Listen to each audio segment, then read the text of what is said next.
In the heart of the majestic Carpathian Mountains, where peaks kissed the sky and forests whispered ancient secrets, lay the peaceful village of Valea Lumii. Here, life was a harmonious blend of laughter, hard work, and the warmth of community. But this tranquility was overshadowed by a dark legend, the tale of the Căpcăun, a fearsome one-eyed monster said to lurk in a dimly lit cave deep within the mountains. The Căpcăun was a hulking green creature with iron teeth that clattered ominously as he gnashed in hunger. His most terrifying feature was the gaping mouth in his belly, which growled with an insatiable appetite. The villagers spoke of him in hushed tones, warning their children to stay far from the cave's entrance, where mist hung thick and the air felt heavy with dread. Yet, among the villagers was a young boy named Mihai, a boy with a boundless curiosity and a brave heart. Unlike others, Mihai felt a strange sense of empathy for the creature. He wondered if there was more to the Căpcăun than the terrifying legends suggested. One crisp autumn morning,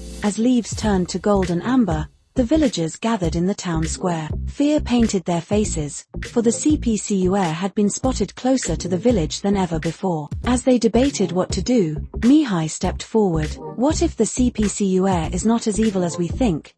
he asked, his voice steady despite the fear in his eyes. "Maybe he is just lonely or misunderstood."